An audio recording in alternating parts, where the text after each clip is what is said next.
In Papua New Guinea, there are over 900 species of butterflies, such as the Alexander, the Argus, and the Priamus.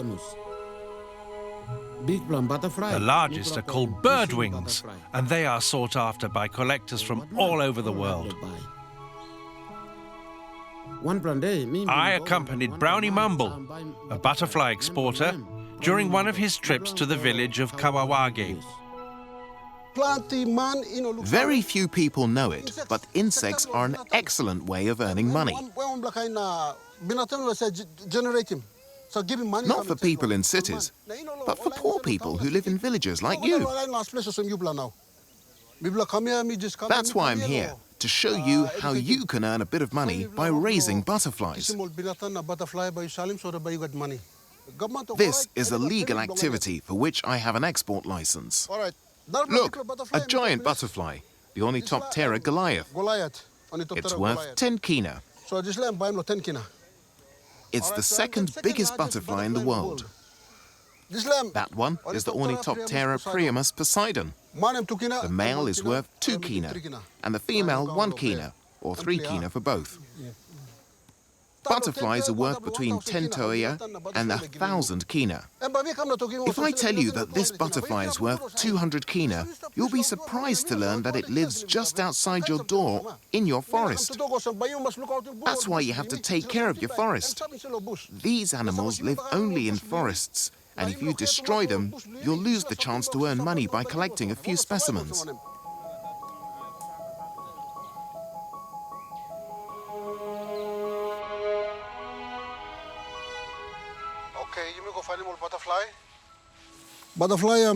I'll first show you how to catch butterflies and raise them like children. And when you're searching for them, you must watch carefully. There's one there. Okay, good luck. Ah, this is the species I was hoping to find.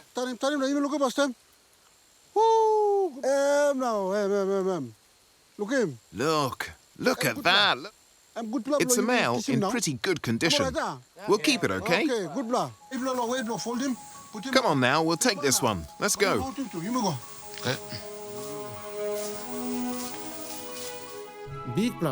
The giant butterflies lay their eggs on a vine called Aristolochia, which grows on the big trees. Their leaves are the caterpillar's favorite food. One of Brownie's students, Cornwall, plants his vines at the foot of the trunks in order to encourage their growth. He can then collect the caterpillars that thrive on it.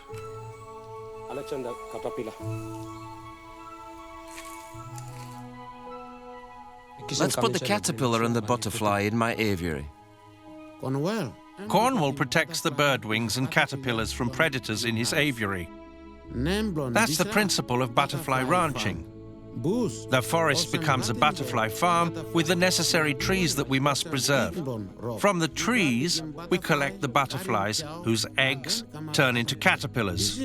Kept safe from the birds, they then produce many chrysalises. These are my chrysalises. They are Priamus butterfly pupa. Look, I think some are ready to open.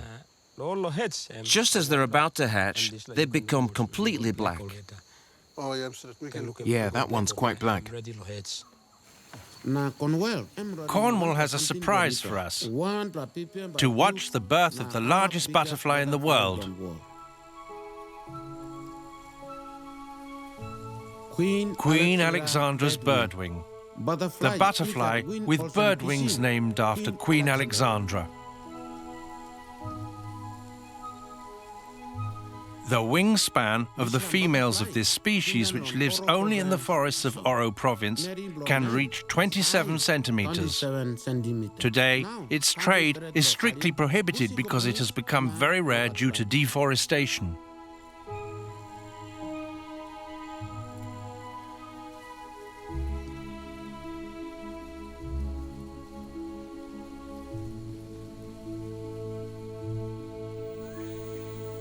Come on, let's go back. Maybe you think it's sad to sell butterflies. Me too.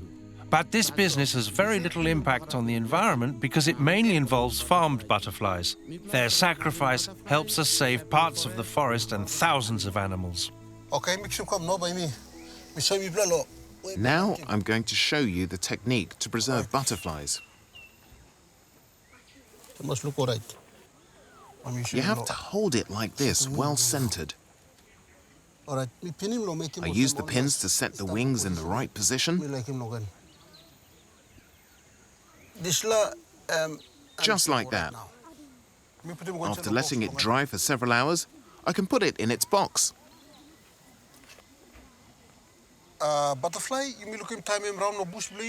In the forest, this butterfly has no value. But once in a box, the rarest ones can be worth $300 US. I really want you to have it. You travel around the world to talk about our forest, so I'm giving it to you as an example. Maybe that will make people want to buy one. Okay, thank you, True. Thank you, True. Are there pet butterflies in Papua New Guinea? No. Insects and butterflies are friendly, but they're not very obedient. If you respect nature, the butterflies will come and land on you, on your nose, on your eyes, on your shoulders, or your mouth. And they'll come and fly all around you.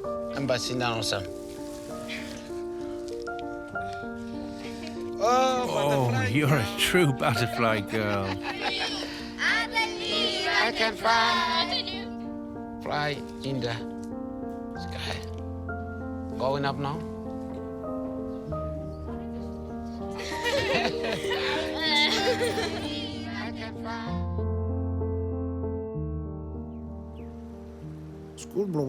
While white men go to school in classrooms, in my tribe, school is outside, amidst the trees, in the school of the forest.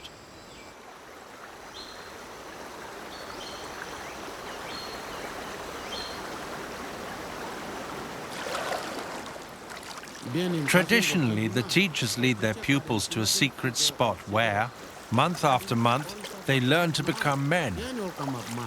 That class hidden in the forest is called Ibakija, the school of the river. Every day, the young men drink a magic water to stimulate the growth of their hair. We Hulis believe that the spirit grows at the same time as the hair. And it's during this period of initiation that the elders teach them everything they should know about nature, animals, trees, the rules to live together, and how to take care of their body.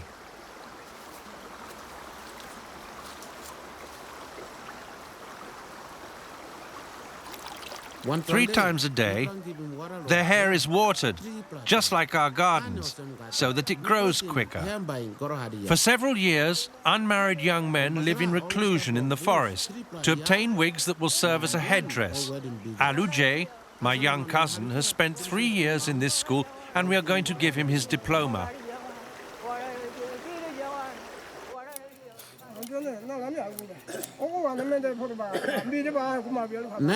This ritual, Manda Korara, is the most important in the life of a man. And I'm proud that we were able to film it for this documentary because this ceremony has become very rare. The headdress, or manda, is braided to keep the hair together. Once cut, it is the symbol of our wisdom.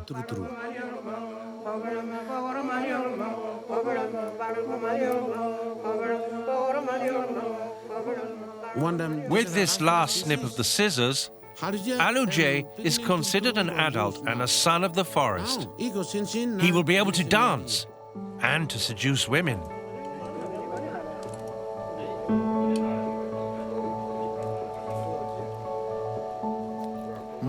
Our headdresses, our paints and our adornments are not just costumes that have no meaning. They signify that we are men and that we are guardians of the forest. We decorate them with feathers for all the grand occasions. They are nature's jewels, as precious as a king's crown.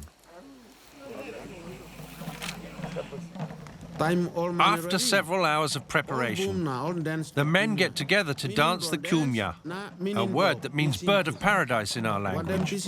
Adorned with feathers, we imitate their nuptial parades. Around the main group that sets the beat with the kundus, two soloists imitate male birds who fight to seduce a female.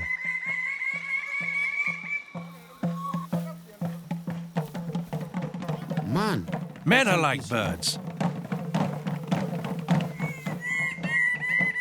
Those who have the most beautiful plumage get the most attention.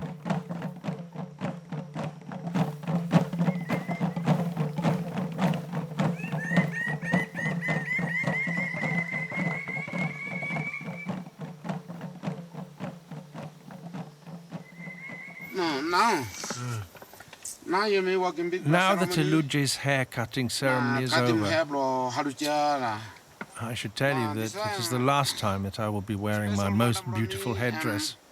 I decided to donate it to a museum in France. You will never again see it on me, on my head. It is leaving for another country. I hope you're not angry. Be proud, because it is going to represent our culture.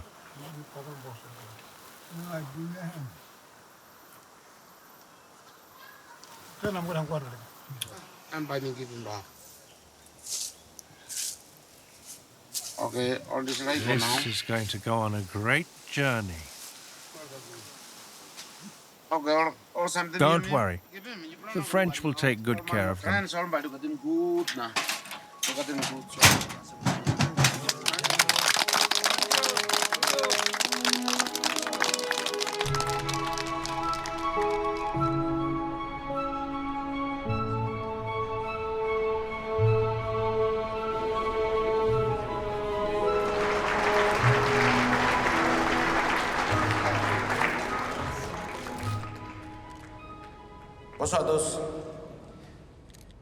White, black or red. There are people of all colors in the world, but they are all human beings, even if they have different customs and cultures. I'm very proud to leave here my ornaments that come from the forest. You know, they are the most precious things in the world for me. They carry a very important message. You and your children and your children's children must take care of the world's forests.